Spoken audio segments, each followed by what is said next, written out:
Hello, everyone, and bonjour à toutes et à tous. Hello, everyone. There have been 140,867 cases of COVID-19 in Canada, including 9,200 deaths. 87% of people have now recovered, and labs across Canada tested an average of 47,111 people daily over the past week, with 1.4% testing positive. Yesterday, a total of 1,120 cases were reported across Canada. However, only 872 of these cases were newly identified yesterday. Due to a reporting backlog in Quebec, 248 of the cases are from cases identified earlier in the week. With the inclusion of these backlogged cases, an average of 849 new cases have been reported daily during the most recent 7 days. The ongoing increase in the national daily case counts is an indicator of accelerated epidemic growth. This situation increases the likelihood that we could lose the ability to keep COVID-19 cases at manageable levels. Now is the time for Canadians to redouble their efforts with personal precautions that will slow the spread of the virus. I urge everyone to consistently follow proven effective measures for controlling the spread of COVID-19, including maintaining physical distancing, hand washing, and wearing non-medical masks where appropriate. As always, the most important measure is to stay home and away from others if you are experiencing any symptoms, even if mild. By following these measures, you can keep yourself and your loved ones safer, while helping to protect people in our communities who are at high risk of severe illness due to COVID-19. Your actions can have a direct effect in reducing transmission in your community, which will help businesses, schools, and public facilities stay open. I also want to acknowledge how the last few weeks have been a time of change for many Canadians. School-aged children and their caregivers have adjusted to new routines, new teachers, and new ways of doing things. And for many, this has not been easy. Parents, caregivers, and educators are watching the increase in case numbers with concern. We can support them, as well as children and students, by following the advice of local public health authorities to help keep COVID-19 out of schools. We've come too far and lost too much to give up now. Let's reconfirm our commitment to work together and redouble our efforts to keep COVID-19 at manageable levels. Thank you. Bonjour. Il y a eu 140 867 cas de COVID-19 au Canada, dont 9 200 décès. 87% des personnes sont maintenant rétablies. Les laboratoires du Canada ont fait l'analyse des tests de dépistage de 47 111 personnes en moyenne par jour au cours de la dernière semaine, dont 1,4% a reçu un résultat positif. Hier, un total de 120 cas ont été signalés au Canada. Cependant, que 872 de cas ont été signalés hier. En raison d'un retard de déclaration au Québec, 248 des cas proviennent des cas dépistés plus tôt dans la semaine. Compte tenu de ces cas dont la déclaration a été retardée, une moyenne de 449 nouveaux cas ont été signalés quotidiennement au cours des 7 derniers jours. L'augmentation constante du nombre quotidien de cas à l'échelle nationale est un indicateur de l'accélération de la croissance de l'épidémie. Cette situation augmente la probabilité que nous ne puissions plus maintenir le nombre de cas de COVID-19 à un niveau gérable. Le moment est venu pour les Canadiens de redoubler d'efforts en prenant des précautions personnelles qui ralentiront la propagation du virus. On demande instamment à chacun de suivre systématiquement les mesures qui ont fait leur preuve pour contrôler la propagation de COVID-19, notamment en maintenant une distance physique, en se lavant les mains et en portant des masques non médicaux le cas échéant. Comme toujours, la mesure la plus importante est de rester à la maison et à l'écart des autres si vous présentez des symptômes, même faibles. En suivant ces mesures, vous pouvez vous protéger et protéger vos proches tout en contribuant à protéger les personnes de nos communautés qui courent un risque élevé de tomber gravement malades si elles sont atteintes de la COVID-19. Vos actions peuvent avoir un effet direct sur la réduction de la transmission dans votre communauté, ce qui aidera les entreprises, les écoles et les installations publiques à rester ouvertes. On tient également à souligner que ces dernières semaines ont été une période de changement pour de nombreux Canadiens. Les enfants d'âge scolaire et les personnes qui s'occupent d'eux se sont adaptés à de nouvelles routines, à de nouveaux enseignants, à de nouvelles façons de faire des choses. Et pour beaucoup de gens, cela n'a pas été facile. Les parents, les personnes qui s'occupent des enfants, les éducateurs suivent avec inquiétude l'augmentation du nombre de cas. Nous pouvons les aider, ainsi que les enfants et les étudiants, en suivant les conseils des autorités locales de santé publique pour éviter que la COVID-19 ne soit transmise à l'école. Nous avons accompli trop de choses, nous en avons perdu trop aussi pour abandonner maintenant. Réitérons notre engagement à travailler ensemble et redoublons d'efforts pour maintenir le nombre de cas de COVID-19 à un niveau gérable. Merci. Thank you, doctors. We will now open the phone line to questions. Vous pouvez poser vos questions dans l'une des deux langues officielles. We ask that you limit yourself to one question and only one follow-up. For those asking questions in the room, we ask that you make your way over to the freestanding mics. We'll start on the phone as usual. Operator, over to you. Thank you. Merci. As a reminder, please press star 1 at this time if you have a question. S'il vous plaît, appuyez sur étoile 1 maintenant pour poser une question. La première question est de Émilie Bergeron de l'agence QMI. À vous la parole. Oui, bonjour, Dr. Njoo et Dr. Tam. La santé publique d'Ottawa dit qu'on est présentement dans la deuxième vague. À l'échelle canadienne, est-ce on peut dire qu'on est dans une deuxième vague? C'est Dr. Njoo, merci pour la question. Je pense en effet c'est difficile pour prononcer pour qu'est-ce qui se passe à travers tout le pays.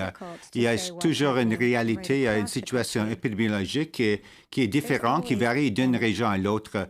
Ce que Dr. Etches constate, c'est selon les données et la situation épidémiologique à Ottawa, peut-être que c'est différent avec ce qui se passe actuellement, peut-être au Yukon. Donc, je pense que c'est difficile pour nous autres de déclarer en général qu'est-ce qui se passe actuellement pour tout le pays.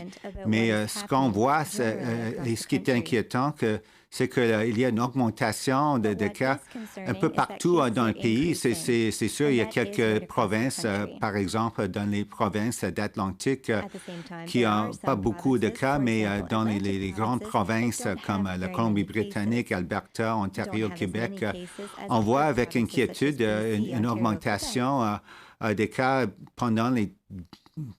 pendant plusieurs semaines. Donc, je pense que c'était peut-être un peu trop pour déclarer c'est comme une deuxième vague, comme Dr. Etches a dit pour Ottawa, mais c'est sûr que l'augmentation, c'est une tendance qui nous inquiète.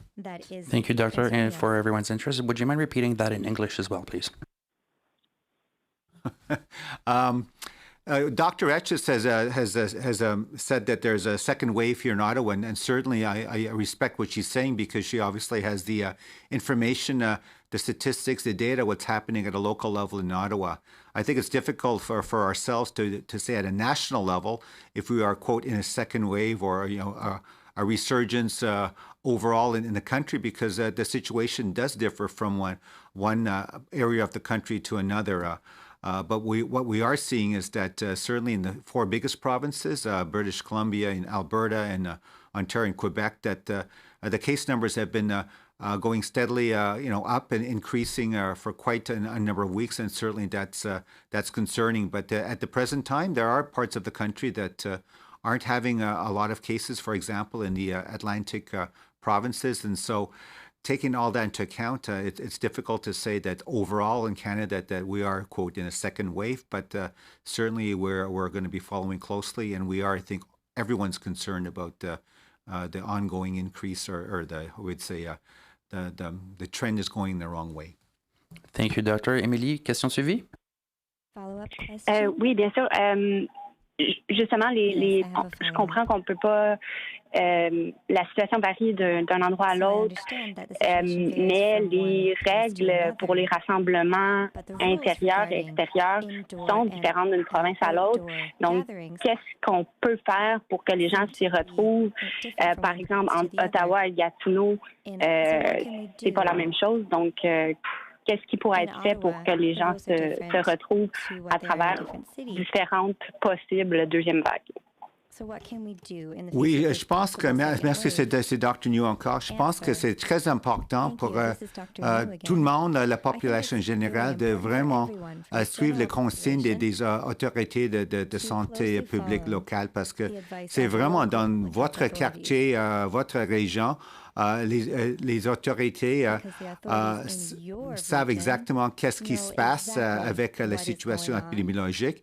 Et s'il y a vraiment des sources, des événements ou une tendance on peut peut prendre des mesures de plus, peut-être ajuster les mesures par exemple, les bars ou des restaurants. Je sais qu'est-ce qui se passe au Québec. C'est vraiment pour les autorités à l'échelle locale. Je pense pour la population en général, ce sont les mêmes bonnes mesures de santé publique qu'on a soulignées plusieurs fois.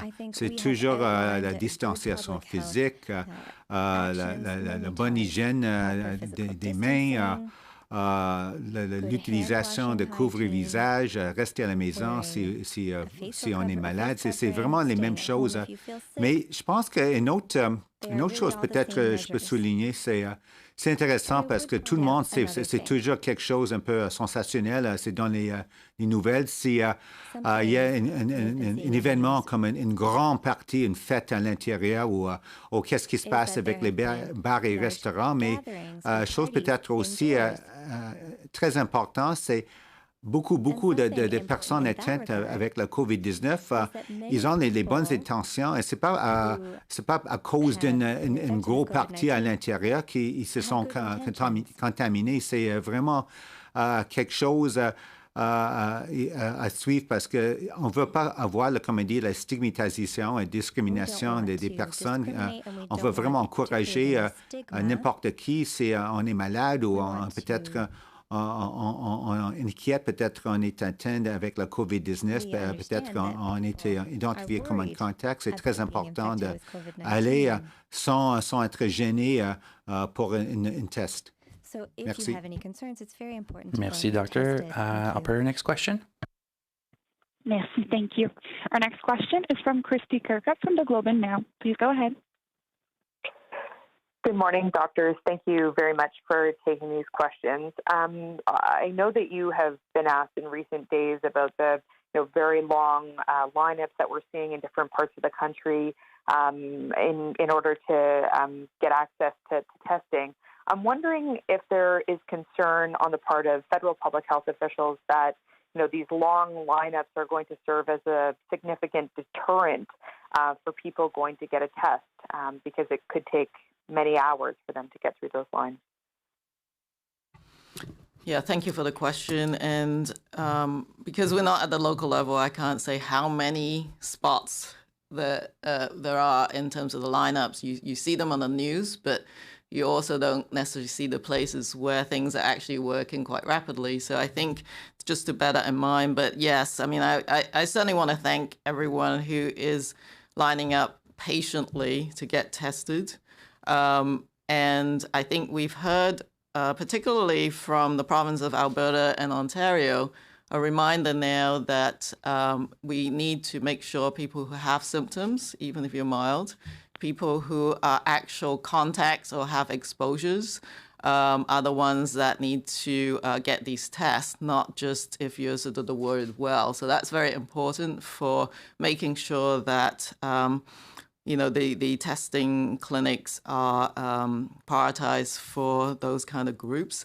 Of course, they are actively monitoring any outbreaks and testing contacts, even in asymptomatic in those kind of contexts. But I think we still, though, really encourage people to get tested because that's how we're going to detect the initial cases and to break the chains of transmission.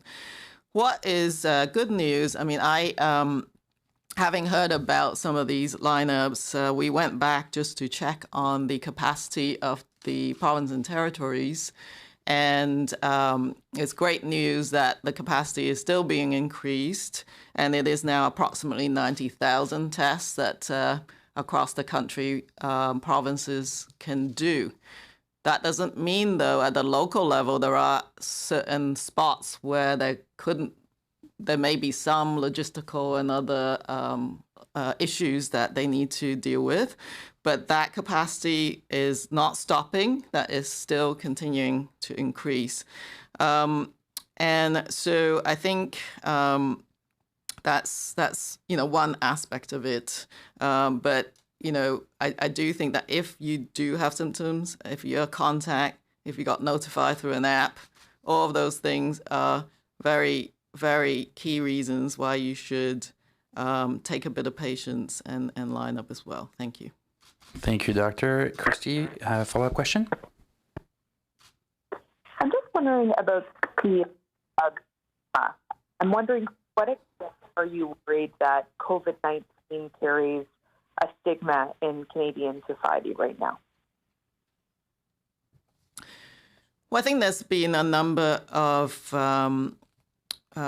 sort of information sources, including a Statistics Canada survey.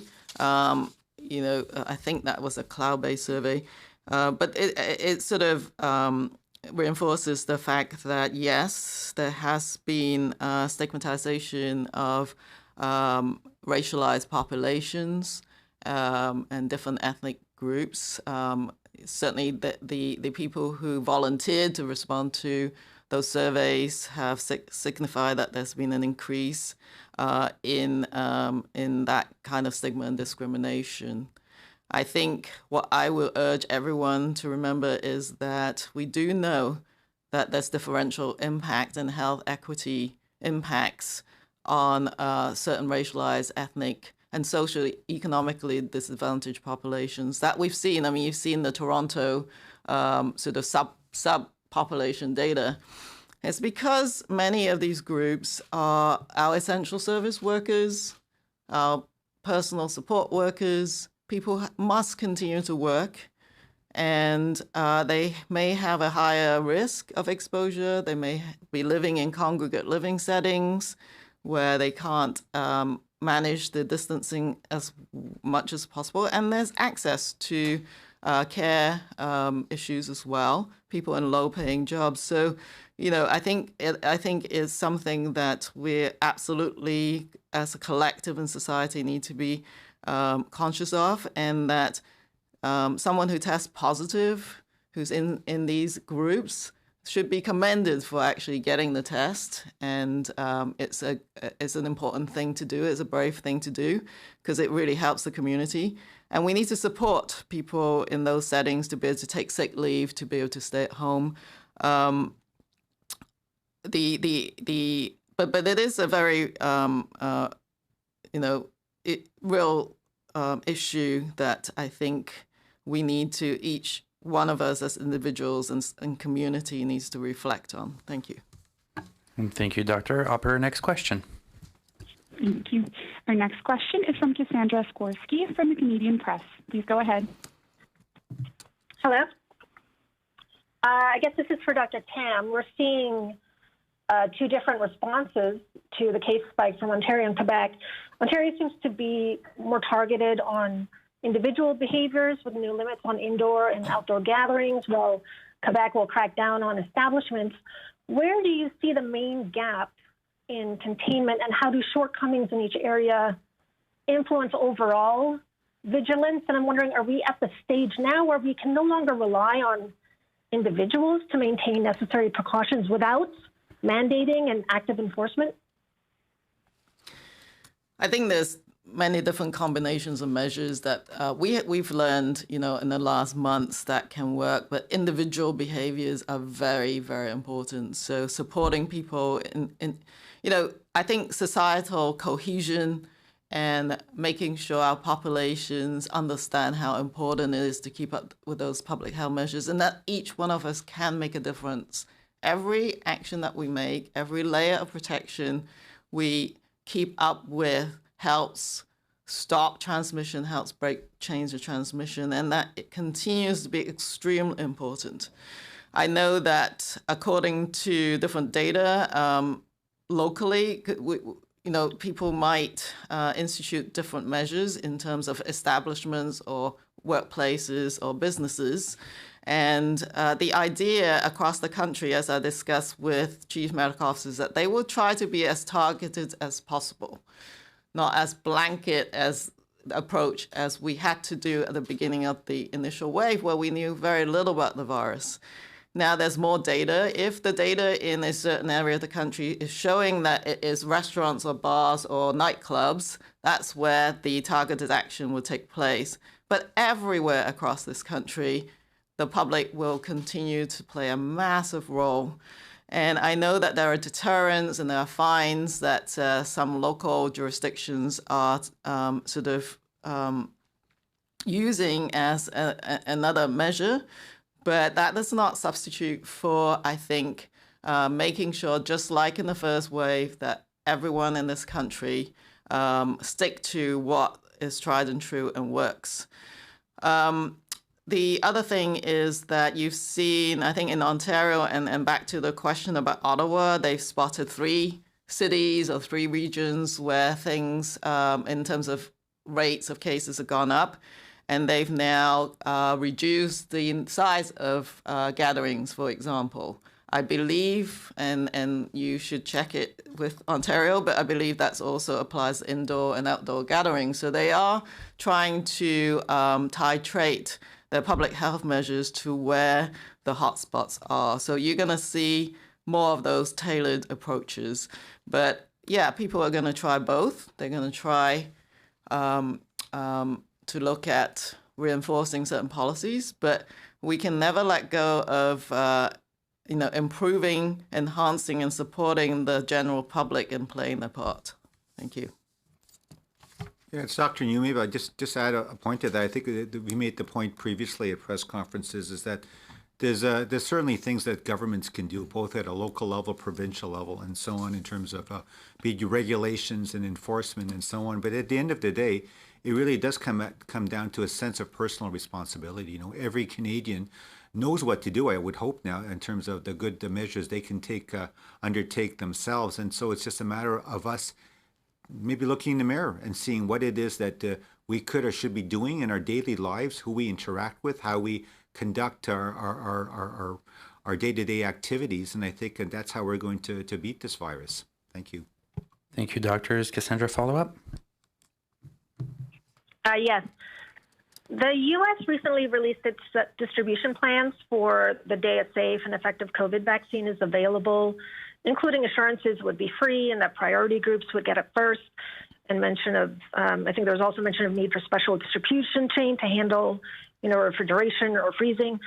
So what is Canada's plan and what guidance is being prepared for vaccine distribution?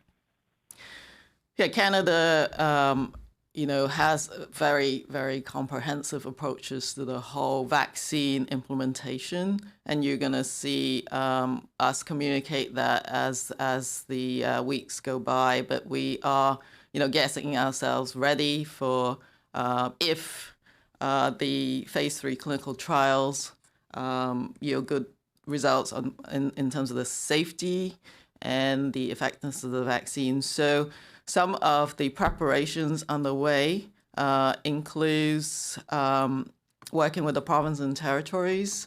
We already have well-established mechanisms for all vaccines in general, but this is bigger and more challenging than any vaccine program we may have to roll out. So working very closely with them because they're the ones deploying the vaccine and the program. We're also leveraging the National Advisory Committee on Immunization. That is a committee of experts that will advise based on the data of the epidemiology of what we will see in terms of the data available from the clinical trials. But we're already working on different scenarios, but definitely looking at priority groups in terms of certainly people who might be at high risk, people who may transmit to those at high risk, etc. So all of that work is underway, and there'll be more to come. The vaccine task force, of course, is involved with advice on the products and the acquisition. We are also enhancing, strengthening, looking at all of our vaccine safety monitoring, surveillance systems, our researchers who can, supplement the whatever the manufacturers have in but the post-marketing surveillance of vaccine effectiveness, uptake, and safety. So all of those things are underway, but it is, you will see more communication to come. There's more engagements to come. But I think the bottom line, though, is that you have to see what some of those vaccine clinical trial data is like. And anything that we potentially put out will be interim until we can readjust yet again with the data that is made available. And we are also looking at vaccine supplies, be it needles, syringes, and vials, and all those things being queued up so that we can be ready. Thank you, Doctor. We will now turn over to the room. First question in the room, let's start with the CBC News. Hi, this question is for Dr. Tam. I'm just wondering if you can, David Thornton, CBC News. I wonder if you could walk us through what special actions have been taken this year that's different from other years to ensure that not only that there's enough supply of the influenza vaccine, the flu vaccine, but also that it will get to as many people as possible, because one would imagine the system right now is very consumed with addressing COVID-19, and you could have as much vaccine as you want, but if you don't have people to administer it, if you don't have the infrastructure to do it safely, that would be an issue. Yes, so certainly we have annual experiences with implementing a influenza immunization program. And, the provinces and the local level have a lot of experience with that. But you're right in that the public health system is quite tapped out in terms of responding to COVID, but they've also lined up the additional resources required to deliver an influenza program. And through PSPC and with the provinces, more than usual amounts of flu vaccine have been ordered, with the ability to tap into some more if we needed. So that is a bigger supply than we normally have. I'm just trying to remember the numbers now. I think it's around 14 million doses, which is bigger than what we had before, with some contingencies to get some more if we needed to. The federal government also is putting an additional support to get the high-dose flu vaccine to all long-term care facilities. Last year, not every province takes advantage of the high-dose flu vaccine, so just to sort of level the playing field and make sure our seniors are protected. And because we know that's where the pressure points are for COVID cases as well, we want to make sure, we protect our seniors. So actual federal purchasing and support for long-term care. But we also, together with provincial jurisdictions, know it's actually a really good rehearsal for, actually putting out the mass immunization programs we may need to do for the COVID-19 vaccine. So everyone is looking at this as a good, approach so that we can iron out anything else that we need to do from an implementation perspective. We've provided guidance at the federal level to how to run an influenza immunization clinic, for example, safely in the time of COVID as well. So those are just some of the key measures. We haven't had any issues in terms of delays, but we watch that really carefully because it's a biological product, and every year there could be changes. But as far as we know, that pipeline is going as it should. Thank you, Dr. David. Follow up? Yeah, and this question is for you, Dr. Tam, and Dr. Njoo, if you want to weigh in. We've just learned that Bloc Québécois leader Yves-François Blanchet has tested positive for COVID-19. I'm wondering, given that Parliament is returning next week, what advice would you offer to MPs, especially when there seems to be some reluctance around virtual voting?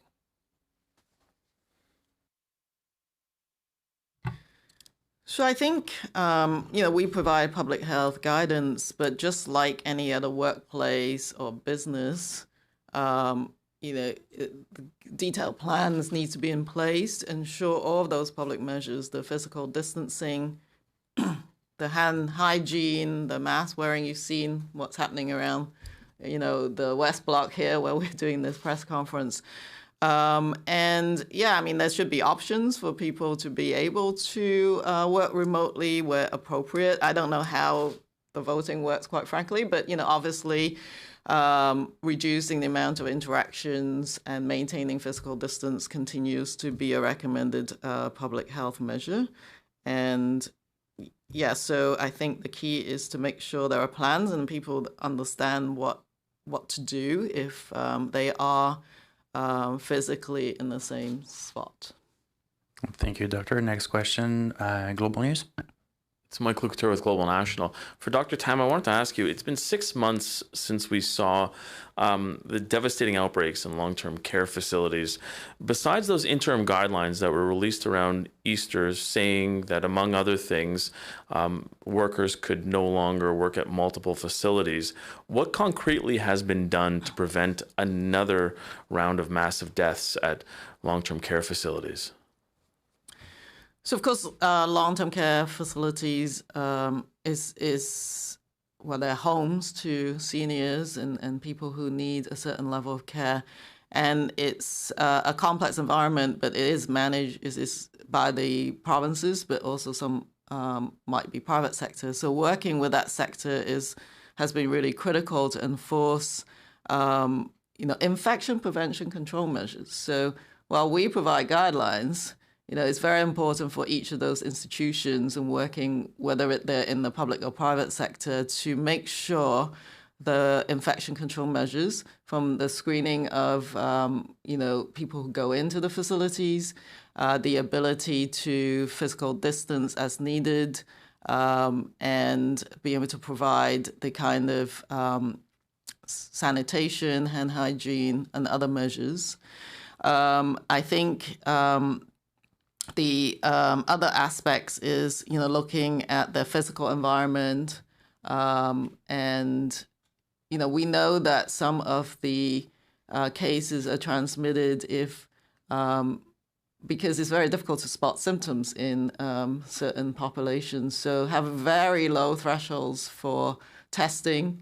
And anytime there's a case, test broadly and widely, including asymptomatic and people with any kind of vague symptoms, is one way of immediately stopping those outbreaks. And supporting the workers, you've just talked about that in terms of not just,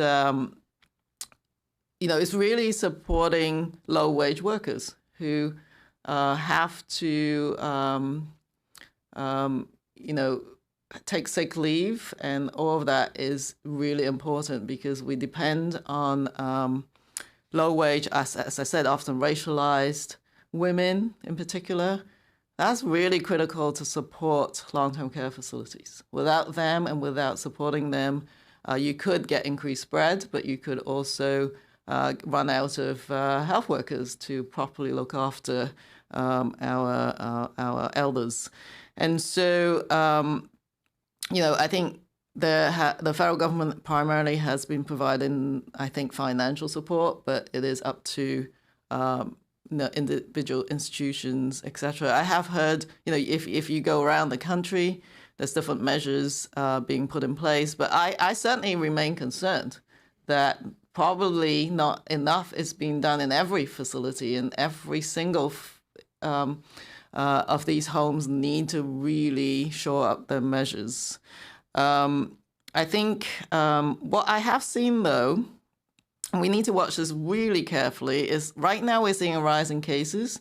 They've generally been younger population. We're watching to see if there's any increase in outbreak in long-term care. So far, there are some, and then they continue. But in general, the number of persons in each of those outbreaks has been much smaller than what they've been in the initial wave. So I think that's a good sign, but it's not a sign for complacency. So it tells me that people are acting fast and making sure those outbreaks don't grow rapidly, but take really good care of those populations. Thank you. Follow up. So I hear your concern, and I understand that the federal government may be limited in what it can do and impose on provinces. But what do you say to families who maybe have a loved one or a parent inside a long-term care facility, saw what happened in the spring, worry, now hearing your concern, are more deaths just inevitable this fall, and that we'll see a repeat because people are probably wondering whether or not they should pull their loved one out of the facility? Well, I think, as I said, that everyone has learned a lot from that initial wave. And as we all know, much of the outbreaks and the deaths occurred in the two largest provinces. And so I think that it is not inevitable. It is, I think, we with all of those measures, we should be able to keep seniors safe. But it does mean a concerted effort on everyone's part. The other thing to balance, in speaking with my colleagues in the province territories, they also want to make sure that we balance out the impact of families being able to visit safely, the mental health, isolation of the seniors. So I've heard of some innovation in how provinces are creating safe spaces for families to meet their all their relatives in as safe a manner as possible in these facilities. So really check out where the specific institutions as to what measures they put in place. But with the increase in testing, with all the different measures that we've learned that works to prevent outbreaks. I'm asking for people not to be complacent, but we know what works. And I do have, I think that people should be able to prevent these outbreaks. And they are smaller, as I've said, any of those outbreaks. So we just need to keep at it and keep strengthening, those measures. And with that, I think we could see a much, much better outcome than what we had in the first wave. Yeah, it's Dr. Maybe I just would add to that. With all the things we've learned, I think two very important things have also, obviously become much more, known by everyone in terms of the science, and that is the role of, I would call it the asymptomatic transmission, as well as also the role of, we'll call it droplets, microdroplets, aerosols, and so on. And so certainly now everyone here, the use of face coverings and so on is well understood and appreciated, where it wasn't at the very beginning, because the science just wasn't there. We treated, I think, COVID-19, we thought it was similar to other, quote, respiratory infections like influenza. So with that, and of course also with the, I think the more stringent measures put in place by institutions in terms of screening visitors, the hand hygiene, all the protocols, that I think serves us in good stead in terms of preventing a similar situation this winter as what occurred last spring. Thank you, doctors. Next question, CTV. Hi, doctors. Mackenzie Gray from CTV News. In your opening remarks, you both said that essentially if the numbers don't improve right now, and as a quote, we could lose the ability to keep COVID at manageable levels. For both of you, what is a manageable level of COVID in this country? So you have to balance the ability to detect and break those chains of transmission. So it depends on local public health capacity. So if you can imagine a single case, if you don't keep your contacts low, local public health may have to manage 50 contacts and try and find them, etc. So, the manageable means that everybody can do something right now to keep that in check. I've seen provinces hiring more contact tracers, as I said, increasing their testing capacity, but there's a finite sort of limit to that capacity. If the public does not assist with that, then you could lose that ability to do those rapid testing and contact tracing. And so those are the kind of indicators we'll be watching for, not just, cases going up and the fact that they're increasing, but we want to see that it doesn't continue and that it begins to sort of level off. If that doesn't happen, it tells us not just how virus is being transmitted, but it may give us a signal that there's the limit to the coping mechanism. At the moment, the cross-country checkup, as it were, is that people are managing, but it doesn't take much for people to be in these big settings for local public health to have to expend a huge amount of resources to do all those contact tracing. So it is not a straightforward single answer. It is actually quite different in different areas of the country. What the federal government is trying to do is that we may have to send in sort of rapid response mechanisms for specific spots if they're not coping. But so everything is being done to keep it at the manageable levels. The other indicators to really watch out for is the hospitalizations in the ICU. Those are low at the moment. But again, if there's any signals that things are increasing, it's another indicator that we might be going in the wrong direction. So really, though, from what I've seen at the national level, is that if we do something if everybody does what we know to be tried and true measures, this thing can, again, be turned around in terms of a de-escalation. Thank you, Doctor. Follow-up? Oh, Dr. Njoo? You want to add anything on Dr. Njoo? No, not much to add. I think what Dr. Tam is saying is that there are sort of two related systems, you could say, in my mind anyway, the public health system and the healthcare system, and they're both very interconnected. So from a public health perspective, certainly we want to make sure that that system isn't overloaded in terms of the contact tracing, unlinked chains of transmission. So everyone needs to do their part, because if we start losing control and just widespread sort of unknown ongoing chains of transmission and the numbers keep going up, hopefully not exponentially, that is a concern. And then, of course, related to that is sort of the health impacts in terms of, if you get more individuals ending up with severe symptoms and having to be hospitalized and ending up in the ICU, that's another, obviously, a serious consequence that we're trying to avoid. So I think between the public health system doing what they need to do and also preventing overloading of the healthcare system, that's what we're looking out for.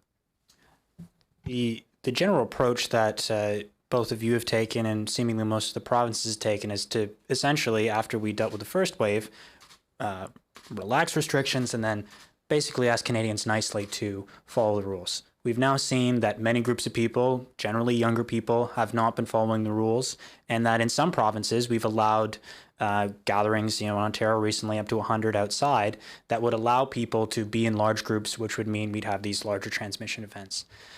If the asking nicely is not working as it is not now, does that not mean that we then need to go the harder route, which is what we used the first time in the first wave, to have more strict regulations, to lock things down further, to avoid getting to a situation where we overload the healthcare system or get into an unmanageable situation like you were referring to before? Well, I think there's a broad range of measures that public health at the different levels can take. I still strongly believe that getting the public empowered to do what they need to do is still absolutely vital.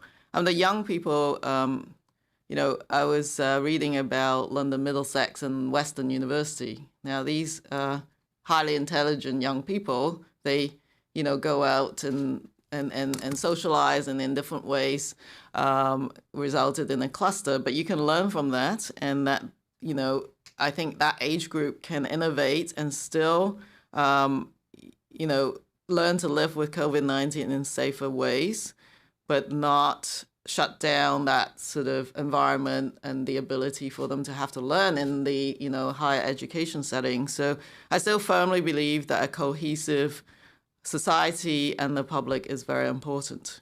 However, local public health and certainly the province have, as you've seen, and I've been told by my colleagues that they want to keep that balance. They don't want to, go back to really restrictive measures. as much as they can, but they will do it if they have to. But the difference, I think, between the first wave and the next resurgence is that we want to be as targeted as surgical as possible. So not sort of blanketing the whole province, but perhaps looking at more local realities and seeing if more of these, restrictive measures need to be reenacted. But everybody's trying hard to not go there, but it is something that can happen. But the more everybody plays their part, the less likelihood it is that we're going to have to go back to restrictive measures. But yeah, no, the concept is that there shouldn't be, blanket approaches as much as possible. Thank you, doctors. We have time for one more question. We'll turn back to the phone. Opérateur. Merci. La prochaine question est de l'inaudible de la presse canadienne. À vous la parole. Oui, bonjour. Je voudrais revenir sur l'histoire de la seconde vague à Ottawa. Maintenant que la ville considère que, les autorités de la santé publique dans la ville d'Ottawa considèrent qu'on est en seconde vague et que le Parlement est situé à Ottawa, j'aimerais entendre votre opinion d'un point de vue de santé publique, sur l'idée que 338 députés et leur staff vont faire des allers-retours d'où ils sont vers une ville qui est en seconde vague. J'aimerais avoir votre évaluation du risque. OK, merci, c'est Dr. Njoo. Merci pour la question. Ça, c'est une bonne question. Je pense que c'est sûr que le médecin hygiéniste en chef de la ville d'Ottawa, Dr. Etches, elle est responsable pour tout le comité, les résidents, les citoyens qui sont résidents ici dans la ville, à la ville d'Ottawa. Et si on parle des députés du Parlement, d'après moi, ils sont aussi comme des résidents de la ville. Donc, si les députés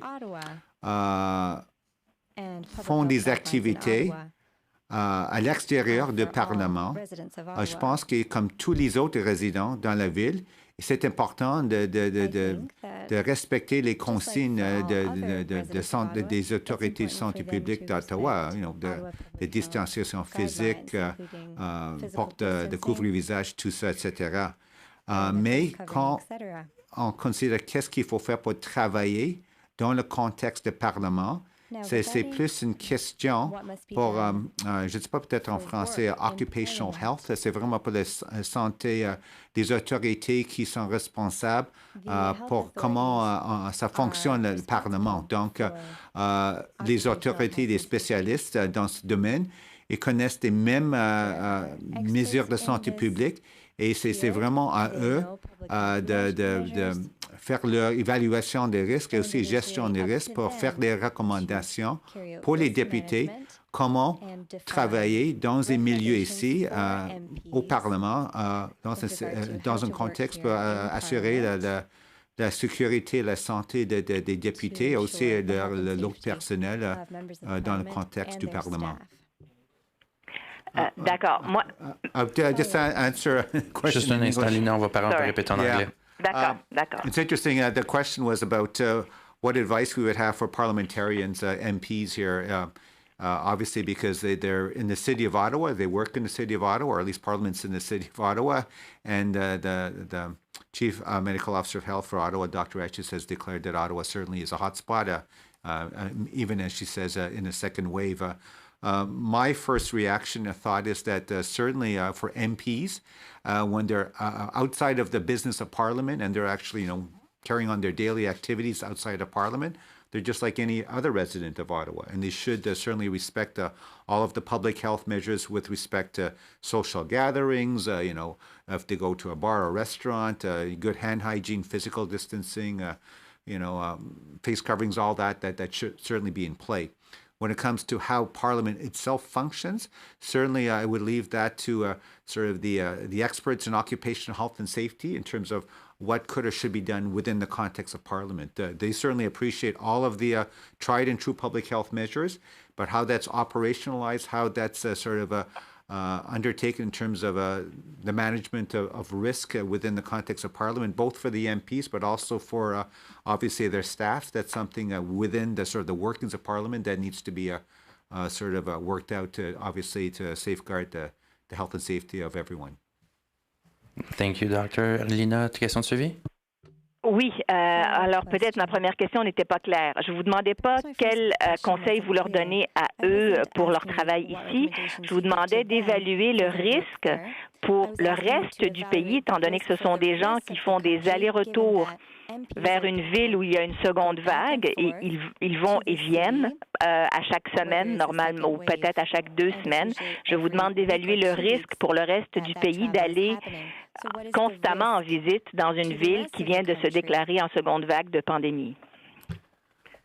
Merci pour la question. Ça, c'est peut-être un peu difficile à répondre parce que le contexte, c'est différent pour peut-être si on parle de chaque député individuellement parce que je pense que si tous les députés suivent toutes les consignes de santé publique, c'est comme tout le monde, mais c'est sûr que les voyages, si ils font des allers-retours partout dans le pays, il y a un certain niveau de risque. On sait que même prendre les vols, il y a certainement une évaluation, une bonne gestion de risque. Qu'est-ce qu'on fait avant le vol? Qu'est-ce qui se passe dans les vols avec le couvre-visage? Tout ça, c'est quelque chose. Je pense que les députés maintenant sont sensibilisés. Je pense que quand ils sont dans leur conscription, c'est aussi important. Je pense que tout le monde comprend qu'il faut limiter, comme il dit, peut-être les interactions, pas faire comme auparavant, se serrer les mains avec tout le monde, tous les personnes dans leur conscription. C'est sûr que le job d'un député, c'est vraiment de discuter, engager avec la population de leur conscription, mais je pense que s'ils aussi suivent les consignes de santé publique dans leur conscription pour assurer la santé et sécurité de tout le monde, et faire la même chose ici à Ottawa, que oui, c'est bon pour gérer le risque, mais en fin de compte, c'est pas vraiment pour moi.